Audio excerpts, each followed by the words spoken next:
All right, you've seen the product. Now it's time to take action. It's all about that miracle food. My man Chakra Doctor has put some of the greatest superfoods on the planet here in one bottle for you. I know we see COVID going crazy and a lot of different things, testing our immune system. This right here is a perfect cleanse and reboot. Great for the immune system and a great anti-inflammatory. Miracle food. Tell them Viral Hip Hop News sent you. Let's go.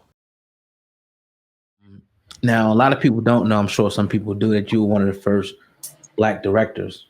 What was your first movie? And it's true that you did Deep Cover as well, right? Was that your first movie or? My first movie was the Killing Floor. Okay. And then after the Killing Floor, I think it was Deep Cover. And after Deep Cover, it was what was it?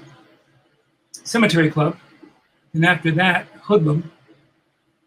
No, Sister Act 2. Okay. After that, there was Hoodlum and some other movies. But I'll tell you a story. You're talking about race at that time. I was the first black director on Dallas, which was the most popular show at that time on TV. I was the first black director. And so my first day of going to work, I dressed with a little suit jacket and tie and everything. I had an old car, but I got it washed and had my briefcase, and I drove up to the security gate and I rolled down my window, and the security guard looks in the window at me and he says, and I'm quoting now, he said, "Who are you delivering for?" I said, "What did you say?" He said, "Who are you delivering for?" Now, I said many times, I wanted to say I'm about to deliver a can of whip-ass to you. But if I had said that, I would have been the angry black man in Hollywood. So instead, I had seen a Dr. King on TV the night before, talking about inner peace, etc. And instead, I said, I'm delivering my talent as the first black director on Dallas. Please open the gate. The most gratifying thing was the look on his face. No, you say you directed Dallas. Yes, that's I was the first black director on Dallas. Yeah, I think you were probably the first black anything around Dallas, because my dad used to watch that show, and I don't remember a damn black person nowhere near that. The God bless. That's wow. That's crazy. You were talking a little bit about how we got to hold ourselves accountable to violence that we kind of bring amongst each other. And I was going to ask you, when do you think that happened? Because you look at the 60s and the civil rights movement, and you look at the parties that we had, the Black Panther Party. We just seen the movie Jesus and the Black Messiah with Fred Hampton, and it was a great movie. And you've seen the camaraderie and the unity that we did have, and the steps in the right direction that we did have. And you also see on the back end, it was a systematic agenda to tear that down at all costs. And it seems like right around that time is when the violence started ensuing within. So why do you think, in your opinion, it went from unity within our community to chaos, for lack of a better term, in our community? I think there are two factors, poverty and drugs. Mm-hmm. At some point, we didn't take advantage of the opportunities that were presented to us to collectively come together and creating a lot of our own businesses and stuff. We were depending upon everybody else's compassion for us. And so, as you know, that compassion is limited. So that was one thing. But once the hard drugs came into our community, I'm talking about heroin, crack cocaine and other drugs, which I think people took those drugs. I mean, I was on drugs too, so I understand. It's like, you have a certain pain in you, you want the pain relieved. And so if something can relieve it for 2 or 3 hours, it treats the symptom, not the cause, but you take it because, at least for a little while, the symptoms are gone. But if it's an addictive drug, and you are in real pain, you will do whatever you need to do to get that drug.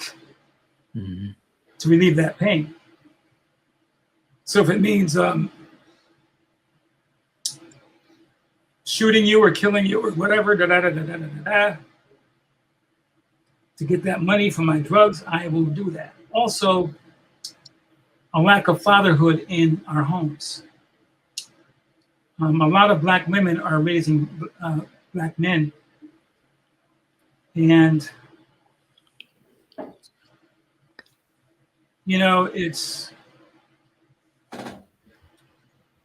I know there are challenging circumstances, but I don't know if you saw this, but on Ms. Von Zant's show on OWN, Oprah's network, around 3 years ago, they had, I think, these 5 or 6 young black men, and between the 5 or 6 of them, they had almost 60 children. No, I never saw that. You have to look it up. And there's a distinction between, see, a father, you're a father because you gave the sperm to have the child, right? Yes, sir. That doesn't mean you're a parent.